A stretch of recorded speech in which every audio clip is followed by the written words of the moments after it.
है कि नहीं,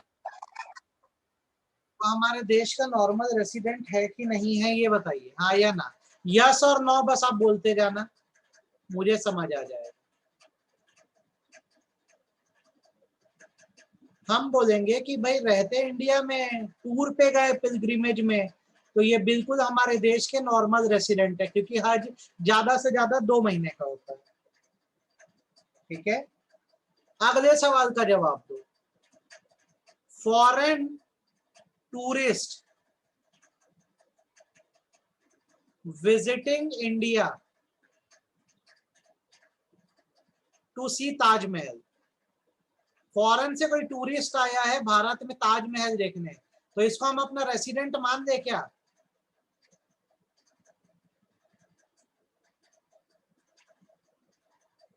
नो सर, नहीं मानेंगे।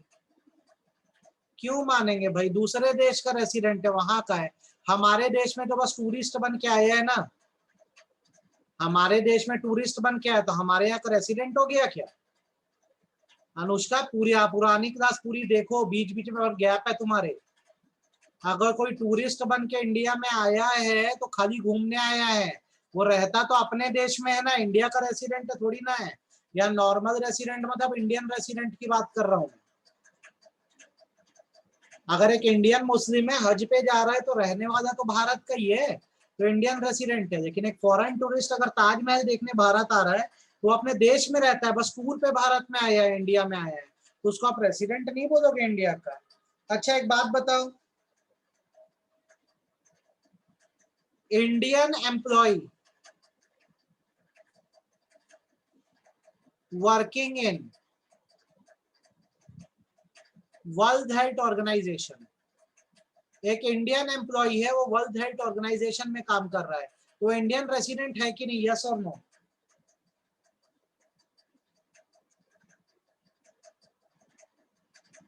यस सर, बिल्कुल है। Indian going to Pakistan to watch cricket match, कहाँ का रेसिडेंट है, इंडिया का है कि नहीं है?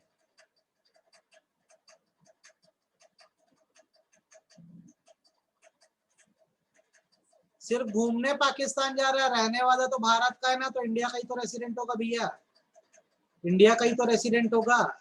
इंडियन पाकिस्तान क्रिकेट मैच देखने गया, टूर पे पाकिस्तान गया है ना, तो रहने वाला कहाँ का है, इंडिया का है ना। Japanese tourist stays in India for 2 months.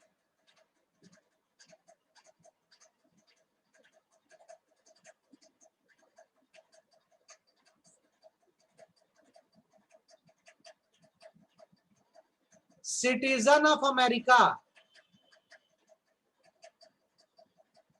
living in India, सुन लेना पहले, citizen of America living in India for 4 years, 4 साल से इंडिया में रह रहा है, and earning,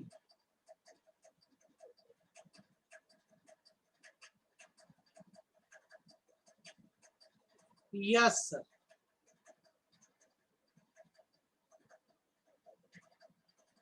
yes sir, India resident मान लेंगे, 1 साल से ज्यादा रह लिया है ना।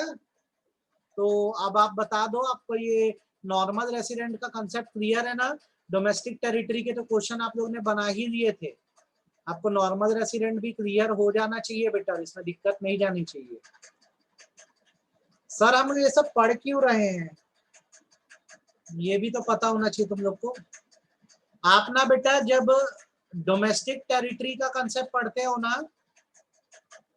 तो इसको पढ़ने का कारण बेसिकली ये है to know the concept of domestic income. इससे आपको ये पता लगेगा देश के अंदर की जो इनकम है उसको हम डोमेस्टिक इनकम बोलेंगे, वो इनकम जो डोमेस्टिक टेरिटरी में होती है, जो कमाई भारत के अंदर होती है, उसको डोमेस्टिक इनकम बोलते हैं। आगे और डिटेल में इस चीज को समझाऊंगा।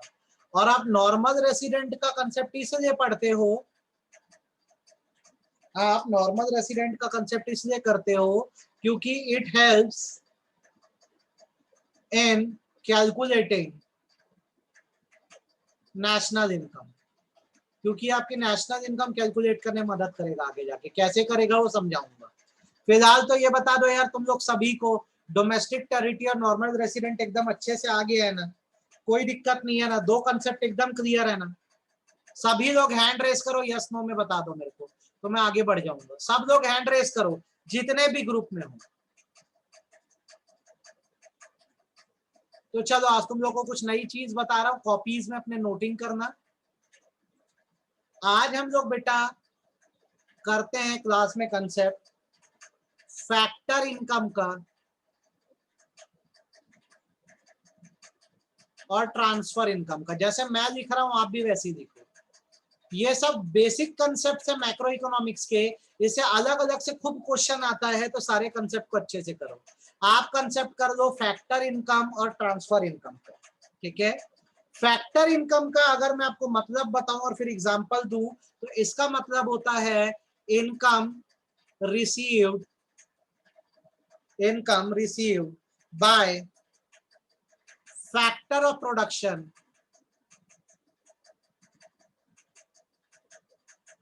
for providing factor services in production process।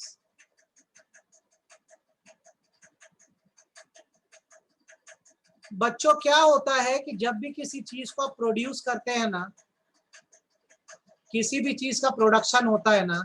अच्छा एक बात बताओ, प्रोडक्शन कौन करता है, फर्म करता है कि हाउस होल्ड करता है? फर्म करता है कि हाउस होल्ड करता है? प्रोडक्शन कौन करता है, फर्म करता है कि हाउस होल्ड करता है?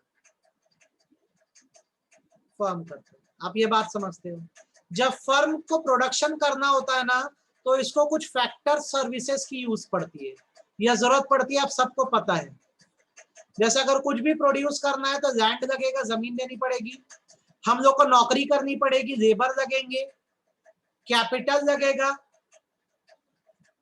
और एंटरप्राइज लगेगा। हर चीज प्रोड्यूस करने में चार चीज लगती है, आप ये बात जानते हो। जब आप ये सारी फैक्टर सर्विसेज देते हो तो इसके बदले आपको क्या होती है, फैक्टर इनकम्स होती है, आपकी कमाई होती है।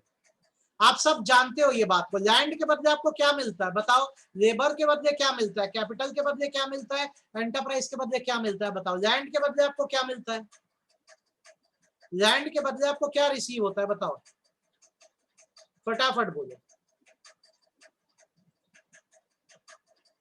आप जब फर्म को जमीन देते हो तो उसके लिए आपको मिलता है रेंट।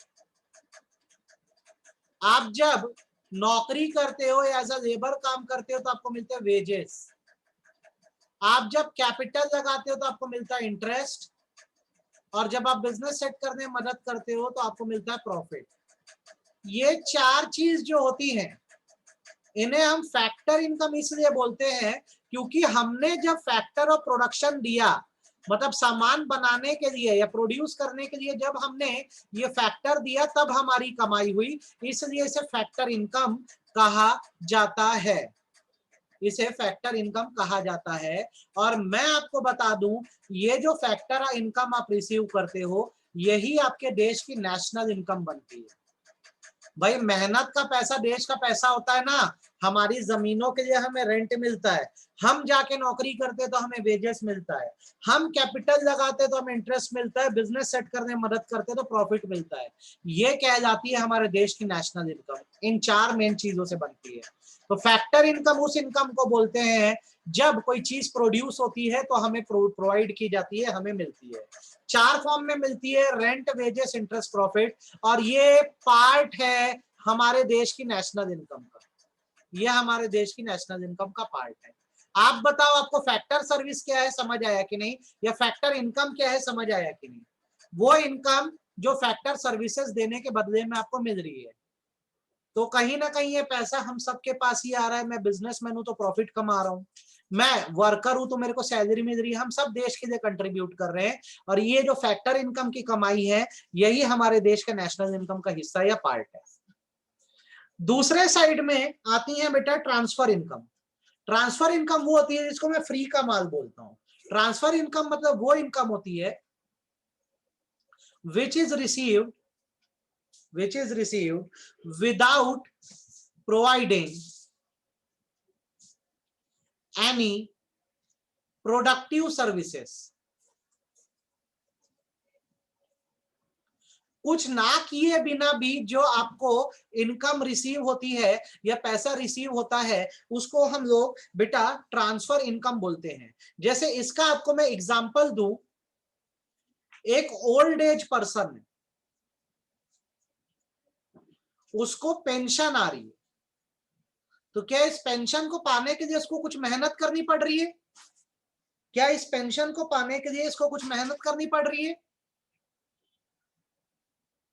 कुछ करना पड़ रहा है क्या? कुछ नहीं करना पड़ रहा है। ठीक है, यहाँ पर सरकार क्या कर रही है, अपनी तरफ से आपको पेंशन दे रही है, मरते दम तक देती है। यहाँ पे आपको कोई प्रोडक्टिव सर्विस नहीं करनी है, कुछ नहीं मेहनत करनी है, आपको वन साइडेड पैसा आता रहेगा। इसलिए इसको ना हम लोग यूनिलैटरल कंसेप्ट भी बोलते हैं। यूनिलैटरल का मतलब वन साइडेड कंसेप्ट भी बोलते हैं हम लोग इसको। कारण ये है कि पैसा सरकार की तरफ से आता रहेगा, हमको कुछ नहीं करना है। इसमें जैसे पेंशन आ जाती है, पेंशन के अलावा जैसे लोग बेरोजगार अगर है ना, अनएम्प्लॉयड है, ध्यान से सुन लेना, अगर अनएम्प्लॉयड है तो सरकार की तरफ से उनको अनएम्प्लॉयड का भत्ता मिलता है, इसको अनएम्प्लॉयमेंट अलाउंस कहते हैं। सरकार कुछ पैसा अपनी तरफ से देती है कि कुछ तो ये लोग कर दें। ठीक है बेटा, ट्रांसफर इनकम का मतलब वो इनकम होती है जिसके लिए इंसान को कुछ मेहनत नहीं करनी पड़ रही है, ये पैसा बैठे बिठाए आ रहा है, ना आपका कोई रिसोर्स गया, ना आपको मेहनत करनी पड़ी। जो पैसा अपने आप आपके पास आया वो आपके लिए ट्रांसफर इनकम कहलाएगा। तुम बुढ़े हो जाओगे, बैठे बैठे तुमको पेंशन मिलेगी, ये सरकार की तरफ से दी जाएगी, एक ट्रांसफर इनकम है। इससे सरकार के ऊपर बोझ बढ़ता है लेकिन वो तुमको देती है। तुम अगर बेरोजगार हो, गवर्नमेंट तुमको अनएम्प्लॉयमेंट अलाउंस देगी, मतलब कुछ नहीं कमा रहे हो तो भी सरकार तुमको कुछ तो पैसा देगी देगी। सिमिलरली अगर तुम अच्छा पढ़ने वाले हो, ब्राइट स्टूडेंट हो, शार्प स्टूडेंट हो, तो तुमको गवर्नमेंट्स की तरफ से ना स्कॉलरशिप्स मिलती है, तो इसके लिए तुमको कुछ नहीं करना पड़ता है सरकार की तरफ से। ये सारी वन साइडेड पेमेंट हो रही है, पेंशन, अनएम्प्लॉयमेंट अलाउंस, स्कॉलरशिप। वैसे ही अगर और एकदम इजी एग्जांपल चाहिए तो मम्मी पापा तुम बच्चों को, चिल्ड्रंस को पॉकेट मनी देते हैं तो तुमसे मजदूरी करवाते हैं क्या? नहीं भाई, तुम लोग भी अपनी लाइफ एंजॉय करो करके तुम लोग को पॉकेट मनी मिलती है। तो ये सब क्या है, तुम्हारी ट्रांसफर इनकम कहलाती है। अब मेरे को एक बात बताओ, तुमको फैक्टर इनकम और ट्रांसफर इनकम समझ आई कि नहीं है? तुमको फैक्टर इनकम और ट्रांसफर इनकम समझ आई कि नहीं है, ये बताओ तुम मुझे। फैक्टर इनकम वो है जो मेहनत की कमाई है, हम जो फैक्टर्स दे रहे हैं उसके बदले होने वाली कमाई को फैक्टर इनकम बोला जाता है। और वो कमाई जिसके लिए कोई मेहनत नहीं करनी होती है, जिसका बोझ कोई और सहने को तैयार है, उसे हम लोग ट्रांसफर इनकम बोलते हैं। ये बात याद रखो। तो ट्रांसफर इनकम के क्या क्या एग्जाम्पल हो गए हमारे? पेंशन हो गया, ठीक है, unemployment allowance, scholarship, pocket money. अच्छा एक बात बताओ, तू गवर्नमेंट को जो टैक्स रिसीव हो रहा है वो फैक्टर इनकम है कि ट्रांसफर इनकम है? गवर्नमेंट को जो टैक्स रिसीव होता है वो फैक्टर इनकम है कि ट्रांसफर इनकम है? तुम बोलो।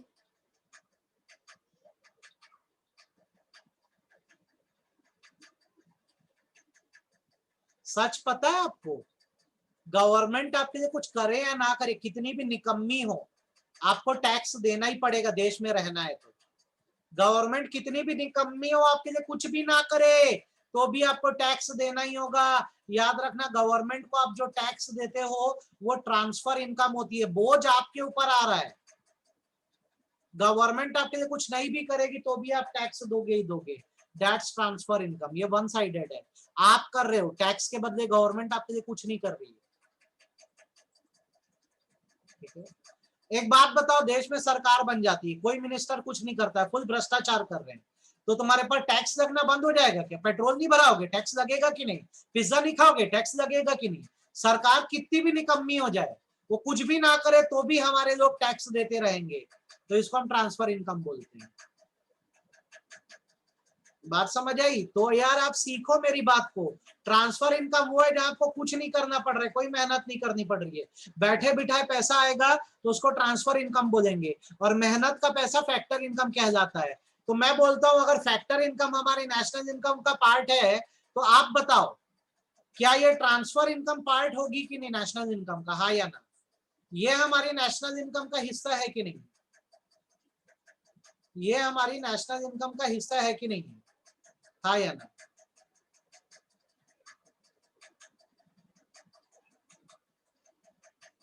बोलो बोलो, जवाब चाहिए। ये बिना मेहनत की कमाई है, सरकार के ऊपर बोझ है जो सरकार अपनी तरफ से ढह रही है, सह रही है। तो ये जो ट्रांसफर इनकम होती है, याद रखना, it is not the part of national income. National income में आप उसी इनकम को दिखाते हो जो इकोनॉमिक एक्टिविटी से है या मेहनत करके आए। ऐसी इनकम जो बैठे बिठाए आती है उसको हम अपनी नेशनल इनकम का पार्ट नहीं मानते हैं। मेरे बाप बाप अगर मेरे को कोई पॉकेट मनी दे रहे हैं तो उससे मैं कोई प्रोडक्टिव काम नहीं कर रहा हूं, मैं पैसों को उड़ा रहा हूं, तो उसको मैं अपने नेशनल इनकम का पार्ट या देश की इनकम का पार्ट नहीं मानूंगा।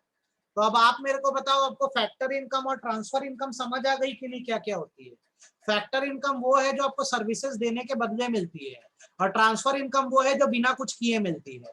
फैक्टर इनकम नेशनल इनकम में ऐड होती है, ठीक है, और ट्रांसफर इनकम ऐड नहीं होती है। फैक्टर इनकम के एग्जांपल क्या क्या है? Rent, wages, interest, profit. और ट्रांसफर इनकम के एग्जांपल क्या है? Pension, unemployment allowance, scholarship, tax, pocket money. ठीक है, अब सब लोग बोलो ये नोटिंग हो गई क्या? नोट हो गया कि नहीं यार, ये बता दो। यस सर बोलोगे तो मैं आगे बढ़ जाऊंगा। तो मैंने आपको यहाँ पर सिखा दिया किसका कंसेप्ट? फैक्टर इनकम का, ट्रांसफर इनकम का। आगे जब कैलकुलेशन करूंगा तो ये बात रिपीट करूंगा, तो भूल मत जाना। फैक्टर इनकम मेहनत की कमाई है, जो सर्विसेज दे रहे हो उसके बदले पैसा मिल रहा है, कहीं जाके नौकरी करोगे वहां से आने वाला पैसा फैक्टर इनकम है। घर में बैठे बैठे कोई खिलाएगा तो वो ट्रांसफर इनकम है, ध्यान रखना। फैक्टर इनकम नेशनल इनकम का पार्ट है लेकिन ट्रांसफर इनकम नहीं है। ये बात आगे काम आएगी, तो जब पूछूंगा तो मत भूलना। अगला कंसेप्ट सुन लो अगर ये समझ आ गया है तो। अगला कंसेप्ट जो तुमको पढ़ना चाहिए वो ये है कि इंटरमीडिएट गुड्स क्या होते हैं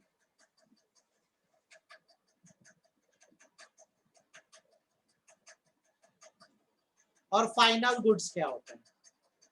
आपने अपनी कॉपियों में नोटिंग करो बेटा, इंटरमीडिएट गुड्स और फाइनल गुड्स। इंटरमीडिएट गुड्स क्या होते हैं, फाइनल गुड्स क्या होते हैं। आगे नेशनल इनकम कैलकुलेशन में बहुत ज्यादा ही इंपॉर्टेंट चीज है, तो एकदम अच्छे से इसको कर देना और बिल्कुल भूलना मत इस चीज को। इंटरमीडिएट गुड्स का मतलब होता है, ध्यान से सुनो, गवर्नमेंट कहां पैसे देती है? हम गवर्नमेंट को पैसे देते भैया टैक्स के रूप में। हम देते ना, आम लोग, पब्लिक गवर्नमेंट को पैसा देती है टैक्स के फॉर्म में। उसके लिए गवर्नमेंट हमारे लिए कुछ करे या ना करे, खुशी जिस घर में तुम रहते हो ना, गवर्नमेंट की तरफ से कोई फैसिलिटी नहीं है, हर चीज पे तुम टैक्स दे रहे हो गवर्नमेंट को।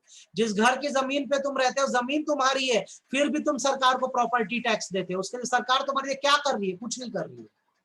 तो टैक्स हम देते हैं गवर्नमेंट को, और वो एक तरह की ट्रांसफर इनकम है। मेरी बात समझ आई कि नहीं, हाँ या ना? बोलो समझ आई, हाँ या ना? हम लोग सरकार को टैक्स देते हैं। खुशी क्लियर है?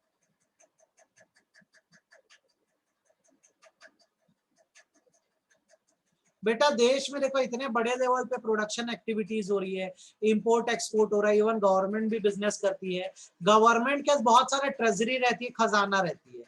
वो एम्प्लॉय भी सारी जिंदगी जब काम किया तो उसकी सैलरी में से भी एक पोर्शन काटा गया, और वही पोर्शन अब उसको ना पेंशन बना के दिया जा रहा है।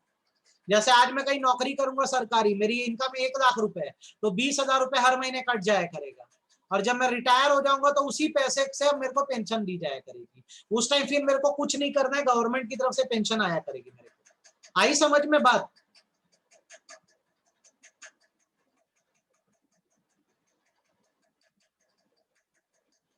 चलो अब आगे सुनो, इंटरमीडिएट गुड्स और फाइनल गुड्स का कंसेप्ट बता रहा हूं, ध्यान से सुनो।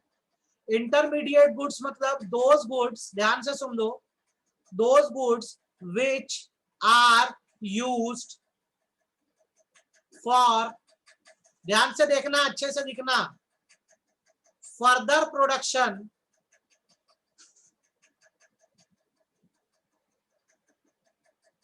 Resale purpose,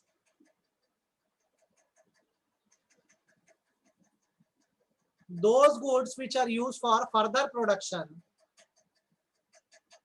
resale purpose are known as intermediate goods। जैसे एग्जांपल दे दिए अपन यहाँ पे, मैं मिल्क लाया, ठीक है, बहुत बड़ी क्वांटिटी में मैं मिल्क लाया, इस मिल्क का यूज करके मैंने मिठाई बनाई, तो मिल्क जो है वो मिठाई में कंज्यूम हो गया, तो मिल्क को हम क्या कहेंगे? इंटरमीडिएट गुड्स कहेंगे। मिल्क को हम क्या कहेंगे? इंटरमीडिएट गुड्स कहेंगे, क्योंकि मिल्क का इस्तेमाल हमने मिठाई बनाने में कर दिया। सिमिलरली, ध्यान से सुनना, बात को अच्छे समझना, मैं दूध लाता हूं, मिल्क लाता हूं, और इस मिल्क को मैं आगे किसी और को बेच देता हूं, रीसेल कर देता हूं। मान लो मैं डेयरी चलाता हूं, तो ये मिल्क को मैं कंज्यूम नहीं कर रहा हूं, मैं इसको आगे बेच दे रहा हूं, तो ये मिल्क मेरे लिए इंटरमीडिएट होगा। सर कुछ नहीं समझ आया क्या बोला? तो अब समझ आएगा, आगे सुनो, जब मैं लिखूंगा फाइनल गुड्स के बारे में। फाइनल गुड्स मतलब होता है those goods which are used for consumption in household. Number 2, purchased by firm as investment। मेरे बच्चों, मेरी बात को बहुत अच्छे समझना, गुड्स दो प्रकार के होते हैं, इंटरमीडिएट और फाइनल। जब आप किसी सामान को परचेज करते हो और परचेज करके यदि आप उससे कोई दूसरा सामान बना देते हो, तो आपने जो सामान खरीदा उसे मैं इंटरमीडिएट गुड्स कहता हूं। सिमिलरली, आप जब कोई सामान खरीदते हो और खुद यूज ना करके उसको आगे किसी को बेच देते हो, तो मैं उसे इंटरमीडिएट गुड्स बोलता हूं। इसको आप कुछ इस प्रकार से भी समझ सकते हैं कि सपोज करो मैं कॉटन खरीद कर लाया, ठीक है, इस कॉटन से मैंने छोटे छोटे धागे बनाए, थ्रेड बनाए, और इस थ्रेड के यूज से मैं कपड़े बनाता हूं, क्लॉथ बनाता हूं।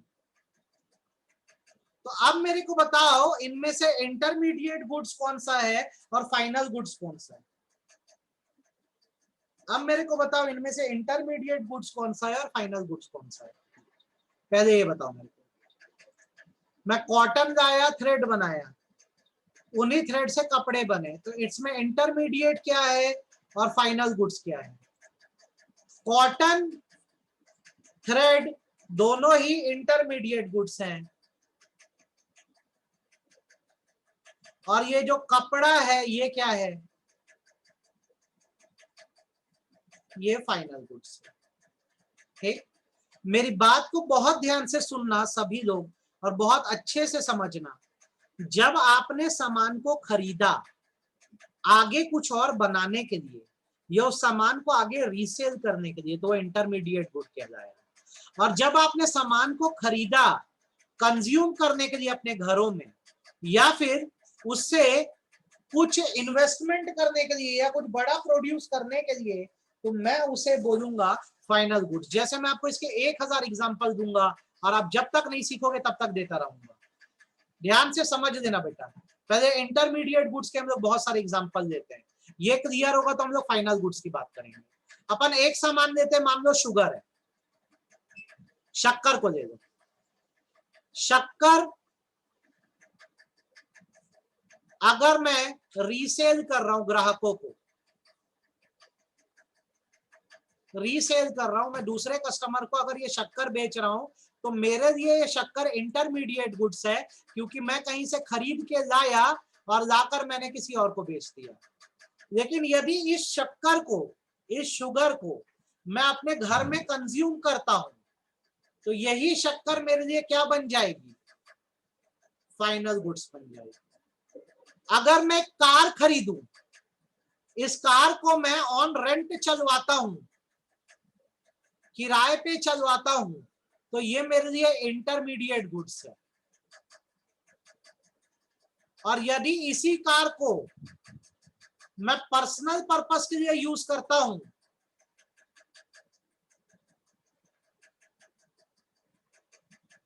तो ये फाइनल गुड्स बन जाएगी। यदि मैं एक मशीन खरीदता हूं और उस मशीन को सेल कर देता हूं, बेच देता हूं, तो मेरे पास नहीं रही मशीन, मैं मालिक नहीं हूं, मैंने किसी और को बेच दिया, तो ये हो गए क्या?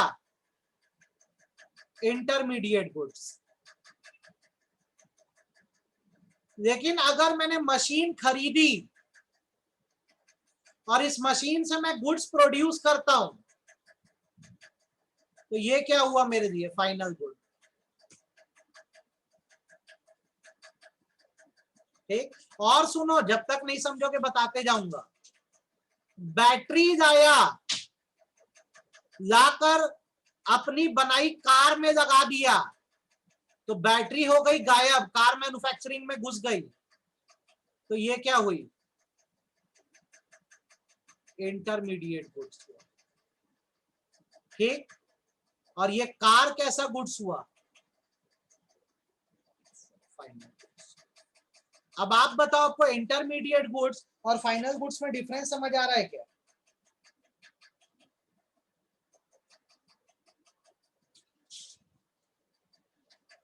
चलो एक बात बता दो बेटा मेरे को, मैं ना प्रिंटिंग पेपर लेकर आया हूं, ध्यान से सुनना, और अपने घर के प्रिंटर में इस्तेमाल करूंगा, इसका घर में इस्तेमाल करूंगा, तो ये प्रिंटिंग पेपर इंटरमीडिएट गुड्स है कि फाइनल गुड्स है?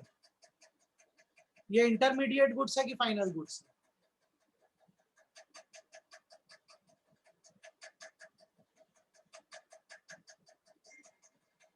मैं प्रिंटिंग पेपर लाता हूं, मैं प्रिंटिंग पेपर लाता हूं और फोटोकॉपी दुकान चलाता हूं,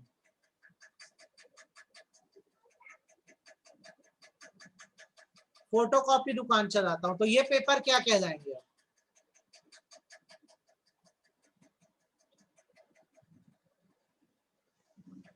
ये क्या कहलाएंगे? इंटरमीडिएट। मैं समोसा लाया और लाकर थिएटर में रीसेल कर दिया, बेच दिया, ये क्या है?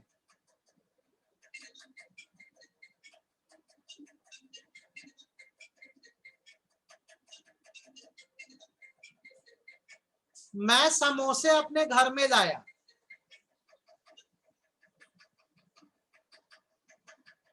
ये क्या है?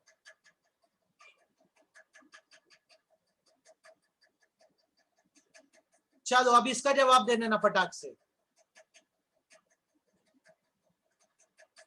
मिस्टर एक्स ने वाई से ऑयल खरीदा, जेड से पोटैटो खरीदा, एम से सॉल्ट खरीदा, ठीक, और इन तीनों को मिलाकर बनाया समोसा। ये समोसा इससे कंज्यूमर खरीद के ले गया। तो अब मेरे को बताओ, इनमें से इंटरमीडिएट गुड्स कौन सा है और फाइनल गुड्स कौन सा है? इसमें इंटरमीडिएट गुड्स कौन सा, फाइनल गुड्स कौन सा है? इसमें इंटरमीडिएट गुड्स कौन सा, फाइनल गुड्स कौन सा? फट से बोलो।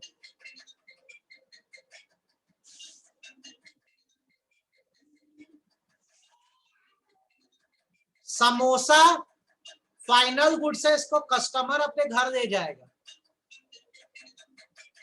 लेकिन ये जो तेल है, पोटैटो है, ये सॉल्ट है, ये समोसा बनाने में लगा, तो ये सारे क्या कह जाएंगे?